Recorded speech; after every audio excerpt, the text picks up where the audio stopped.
Saludamos a esta hora a todos quienes se conectan una vez más con nuestro programa Más Bienestar, un espacio creado y dirigido por nuestro senador y psicólogo de cabecera, el doctor Carlos Julio González Villa. Hoy también nos acompaña una invitada muy especial y es la doctora Laura París, quien es especialista y creadora del método Psiqui y en una herramienta para gestionar emociones. Así que, sin más preámbulos, nuestro tema del día va a ser las redes sociales. ¿Son buenas o son malas? ¿Ustedes qué opinan? Senador Carlos Julio, bienvenido. Doctora Laura, bienvenida. Senador. Un gusto poder estar nuevamente con ustedes y en esta gratísima y muy importante compañía. Seguimos avanzando y hoy tenemos un tema de enorme actualidad. Un tema que sin duda alguna nos va a tocar absolutamente a todos y nos va a colocar en posición de reflexionar y seguramente actuar. ¿Son buenas o son malas las redes sociales? ¿Qué es eso a lo que llamamos el ciberespacio? La cibercomunicación.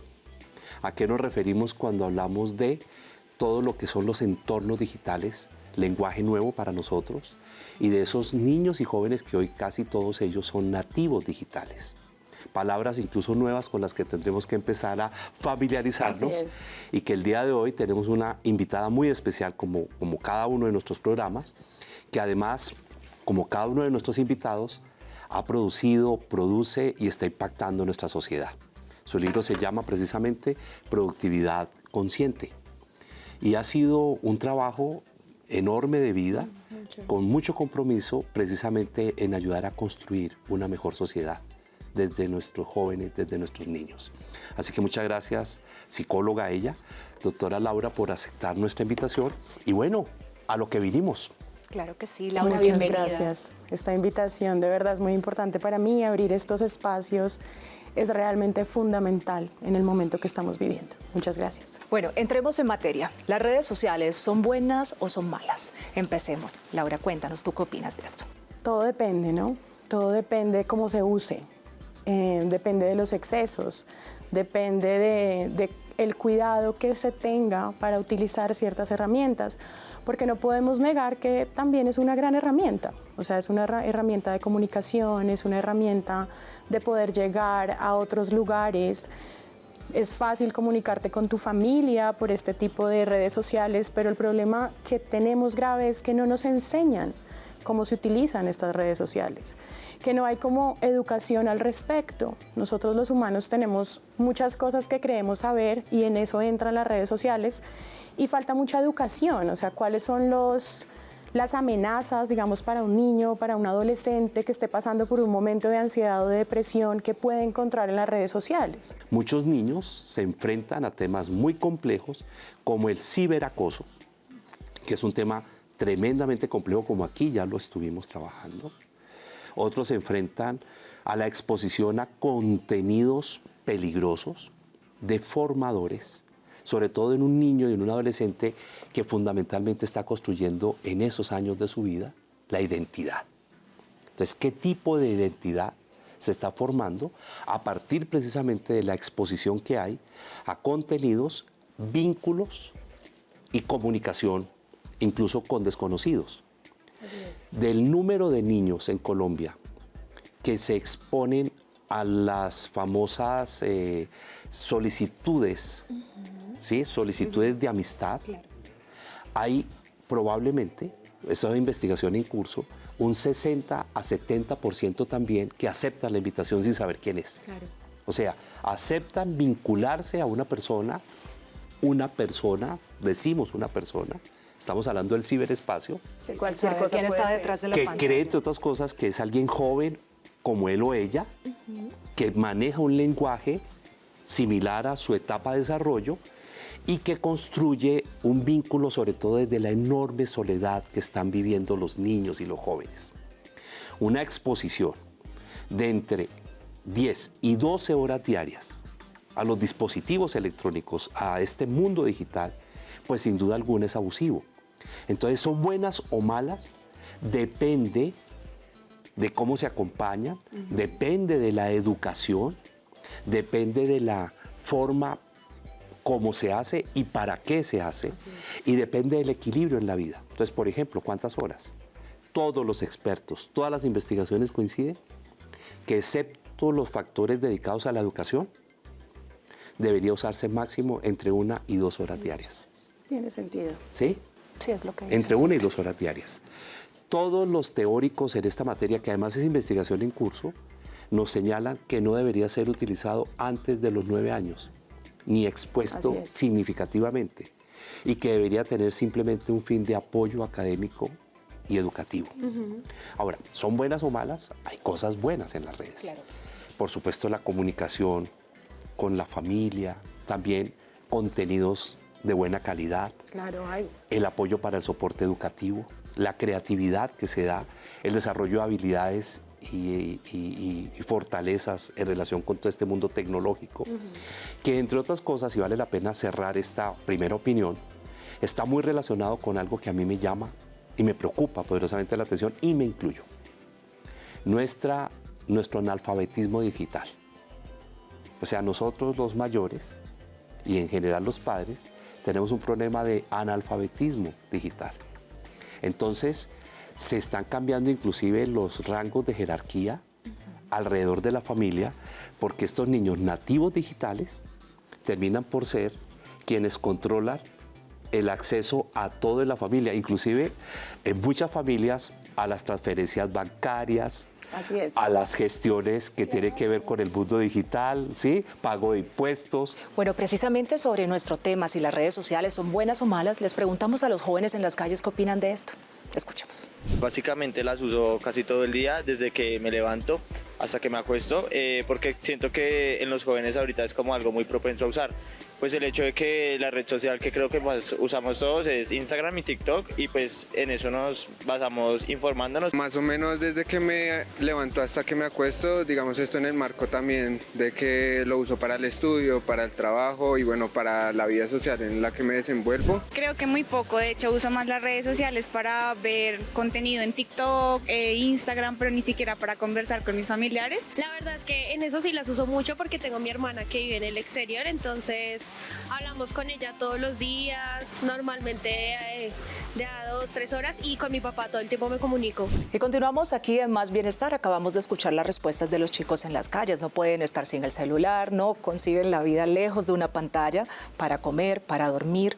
Senador, ¿qué debemos hacer en este caso? ¿Qué podemos decirles tanto a los jóvenes como pues, a los padres de familia?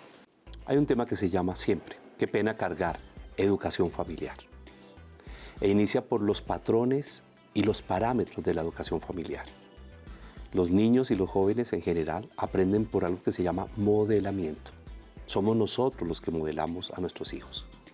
Les decimos, hijo mío, lee, instrúyete, aprende a desarrollar esa pasión por la lectura que es fundamental para el desarrollo de tu vida.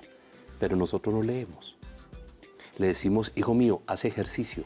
Es muy importante hacer ejercicio y mantener estilos de vida saludables, pero nosotros no hacemos ejercicio.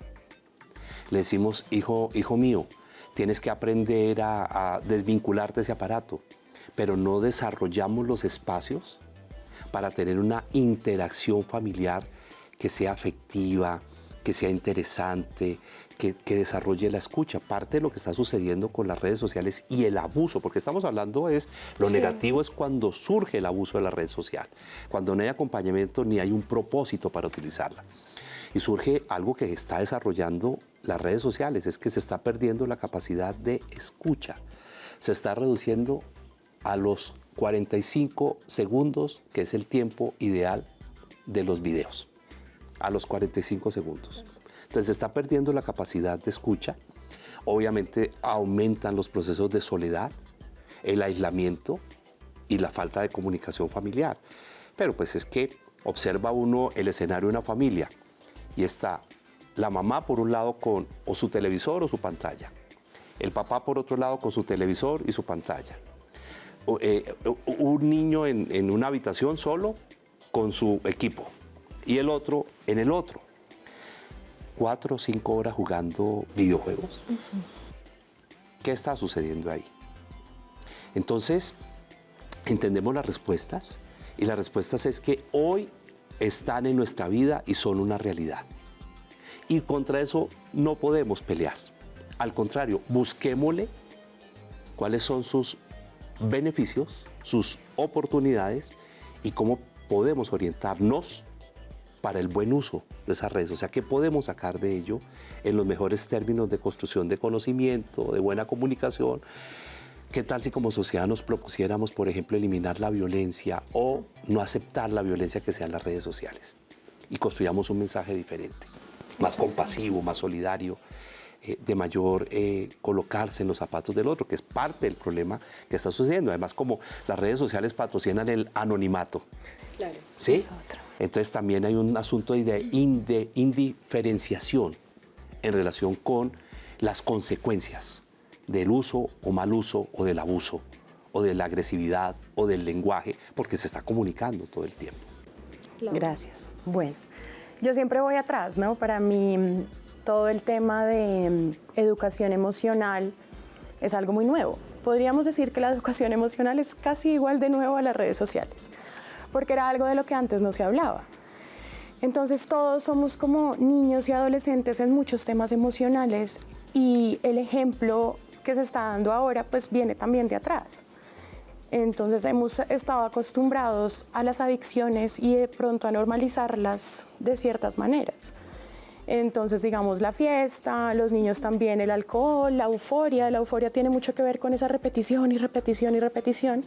Y cuando ya estamos en entornos familiares, pues el ejemplo debe venir de los padres, pero pues resulta que nosotros padres también tuvimos otros padres. Entonces esto viene atrás y atrás y atrás del ejemplo que venimos recibiendo por años culturalmente. Entonces, claro, salió algo nuevo, todos la felicidad y ya no sabemos cómo salirnos de ahí, pero ni los niños, ni los adolescentes, ni los adultos. Entonces, realmente qué importante empezar a tener estas políticas de educación emocional para entender qué estamos haciendo. Porque quizá lo que nos falta a todos es esa información. Si alguien se sienta y le dice a la señora, mire, esas novelas que usted está viendo, le van a traer un problema después de decepción porque usted está haciendo esto o aquello. Entonces, ¿cómo así?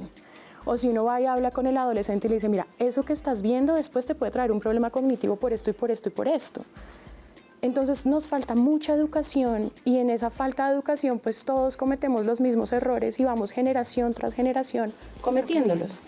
Antes quizá eran otras cosas, ahora son las redes sociales, pero sí se necesita que entre todos empecemos a pensar en una conciencia colectiva porque entre todos podemos mejorar todo. Así como entre todos quizá hemos dañado tantas cosas, pues entre todos tenemos que empezar a trabajar en términos emocionales más concretos, porque nadie nos explica las emociones. Entonces la tristeza es una cosa para ti, otra para mí, la rabia es una cosa para ti, otra para otras personas. Si no empezamos a tener conceptos colectivos, va a ser muy difícil saber hacia dónde vamos, como la felicidad. La felicidad es una cosa para una persona, otra para otro. Deberían tener conceptos colectivos para realmente saber hacia dónde estamos yendo y al menos ponernos todos de acuerdo hacia lo que estamos haciendo. Bueno, aquí hay una buena noticia y se la quiero compartir, Alexandra, a todos nuestros amables televidentes. Avanza significativamente nuestro proyecto de ley sobre introducir en la educación colombiana la educación emocional. Qué maravilla. Avanzamos de manera muy significativa y con un gran apoyo académico, universitario, gremial. O sea, hay una enorme expectativa que logremos por fin dar esta oportunidad de transformar la educación colombiana. Necesario. Claro, pero entonces ahí viene el otro tema también para conectarnos y está relacionado con qué es lo fácil en la familia. ¿Qué es lo fácil? Dejar que el niño siga viendo las horas de series que está viendo y dejar que entre a las redes sociales. Lo fácil, instantáneamente, que se vuelve difícil a largo plazo o a mediano plazo. Claro, entonces, con un bebé que es demandante, Sí, pues lo más fácil es ponerlo al frente de una pantalla. Claro. y ahí está. Y quedó hipnotizado, además porque tiene que ver con el desarrollo del cerebro y la forma como funciona nuestro cerebro, capta inmediatamente el sector primario, que es visual, y genera de una vez una retroalimentación que es altamente placentera. Claro. ¿Sí? Entonces, lo fácil es soltarlo. Lo difícil es que empecemos a diseñar tiempos, espacios y estrategias, que pongamos reglas del juego, en donde a esta hora, por ejemplo, se desconecta el Wi-Fi en la casa. Claro, ¿y qué sucede? Los padres entramos, ¿no? En la desconexión. Aquí ya se sonríen algunos. O el celular se utiliza hasta tal hora. Claro. O el computador está en una zona social y no en la Bien. habitación. O empezamos a tomar medidas sobre cuáles son las horas en las cuales nos encontramos para hacer ejercicio, para compartir actividades, cocinar juntos, ¿sí? Para salir a pasear, Súper importante. ¿sí? Para pintar, quienes tienen esas habilidades, o tocar un instrumento musical, o cantar en familia. O sentarnos a reírnos un rato y hagamos el desayuno. O a contar cuentos. Sí, claro. ¿Sí? ¿Cuál es la hora para eso? Esa hora en familia. Yo la desarrollé siendo gobernador de mi departamento y desarrollamos una hora en familia. Y solicitábamos que de 6 a 7 de la noche, de 7 a 8, la familia soltara todos los dispositivos electrónicos y durante esa hora iban a estar juntos. ¿Qué se iban a inventar? Desarrollamos en esa época juegos tradicionales, el parqués, el ajedrez, Claro. bueno, y otros juegos que son tradicionales para que la familia los compartiera. Eso es más difícil, pero a largo plazo Es más fácil. tiene unas Claro. ventajas enormes. Si usted pierde a su hijo hoy, de 7, de 9 años, y va a pensar que a los 14, 15 lo va a rescatar, perdió el año y perdió la tarea. Es más difícil, ahí ya es como que ya ni te miran, o sea, los niños más o menos, bueno, en el método Psiqui yo que le pongo edades a las emociones, ¿Qué es el método Psiqui a propósito? el método Psiqui es una herramienta de comunicación interior que te permite comunicarte con tus emociones, poniéndoles una edad y poniéndoles unas características. Entonces, la ira es una emoción de 0 a 2 años. ¿Qué significa eso? Que pues cuando tenemos ira, nuestro cerebro está volviendo a esas edades y tenemos que decir, espere un momentico, calmémonos, vamos a tomarnos un vaso de agua, hablemos con nosotros mismos. Entonces el método Psiqui trata de explicar las emociones, pero dándoles conceptos colectivos para que sea más fácil identificarlas, pero no identificarnos. Otra emoción, por ejemplo. La euforia, Esa la identificas en ¿En qué qué edad. edad? de 2 a 7. Y es una emoción que confundimos mucho con la felicidad, pero es una emoción muy curiosa. Y es normal que un niño de 2 a 7 sea curioso. Y es una emoción que es esa de, "Ay, me voy de viaje, voy a hacer esto". Claro, eso es muy eufórico y no está ni mal ni bien porque no vamos a categorizar ninguna emoción en lo bueno y en lo malo, pero sí vamos a entender que la felicidad es más tranquila. La felicidad tiene que ver con la confianza, con el bienestar integral. Entonces, poder calmar esta euforia y convertirla en alegría es un trabajo que tenemos que hacer como humanos y es colectivo. Y dos conceptos que nos estaban quedando al lado, Alexandra. Señor. Doctora Laura, la autoestima y el autoconcepto. Centrales en el desarrollo de la personalidad y del comportamiento y la vida. Y que están profundamente relacionadas con el uso de las redes sociales para su fortalecimiento o para debilitarlas. Total. Autoestima y autoconcepto. Tiene que ver muchísimo con la forma como sociedad estamos construyendo el concepto de belleza, Con los filtros, el con concepto de todo. poder, ¿sí? El concepto de glamour, el concepto de seducción, el concepto de aceptación, que es tan grave, aceptación. En las redes hay mucho de lo que tiene que ver con aceptación. Hay muchos niños que en las redes se sienten aceptados, hay los riesgos, Uy, sí. y pierden el espacio físico Así es. para trabajar y desarrollar esa dimensión. Sí, se Las redes cierra. sociales se convierten en un juego de roles. Veamos cuáles son esos contenidos que consumen los jóvenes en las redes sociales. Lo primero es, digamos, las redes sociales que más utilizamos los jóvenes, ¿no? Está Twitter, está Instagram sobre todo. En Twitter, de alguna u otra manera, yo lo suelo utilizar como algo informativo. Principalmente lo que yo veo en redes pues es contenido de fútbol, me gusta informarme demasiado en el fútbol, me gusta ver todos los deportes, me gusta el tenis. Pues para todo un poco, para mantenerse informado pues de todo, de la gente, de lo que pasa en el país y sí para distraerse también. Para chismosear cosas que salgan y ya. ¿Qué más? No, pues porque me gusta ver publicaciones, digamos, ropa por internet y así. Y continuamos en Más Bienestar con nuestro tema del día, las redes sociales. ¿Son buenas o son malas? ¿Cuáles son esos contenidos que más consumen en las redes sociales, doctora Laura? Bueno, pues lo que se consume muchísimo temas de de compras, ¿no? O sea, como de ver qué están también haciendo los famosos, cómo se visten los famosos, quién es quién, dónde están. Entonces es como viviendo vidas que no son propias y pues también todos sabemos que las redes sociales muestran un 10% de lo que realmente es la vida. Entonces, claro, los niños y adolescentes todo el tiempo están viendo historias que no son reales y que quieren copiar. También hay muchísimos temas de sexualización fuertes, en donde, y además es que son un poco como disfrazados, ¿no? Porque entonces yo muchas veces veo y yo digo, wow, esto es súper sexual, pero no pareciera.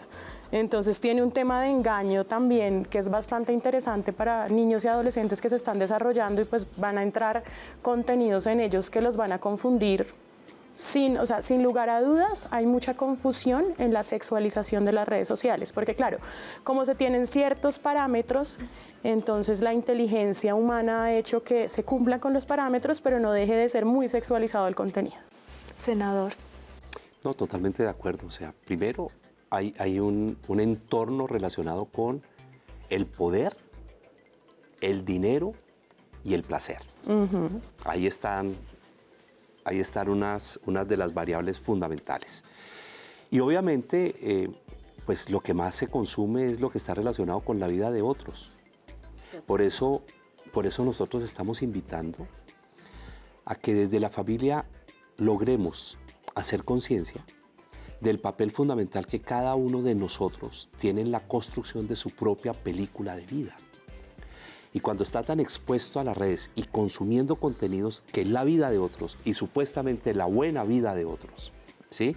En donde lo que se está haciendo es un proceso de marketing, incluso muchas de las cosas que muestran, de lo que consumen, de lo que se ponen, de lo que viajan, a dónde viajan, son patrocinados porque precisamente tiene una influencia en lo que es en la comercialización. Y le decimos a ese pequeño, bueno, esa es la vida de ese X.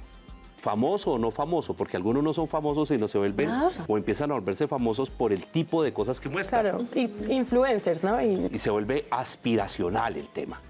Por ejemplo, de niñas o jóvenes que han compartido un perfil construido, falso, que no tiene nada que ver ni con su físico, ni con su entorno económico, ni familiar. Así lo vende. Y así se promueven las redes. Claro. Buscando aceptación. No, y las redes... Y lo más grave, se tiene que ocultar, porque nunca se va a poder dejar ver, porque no es ella o él nada de lo que dice ser.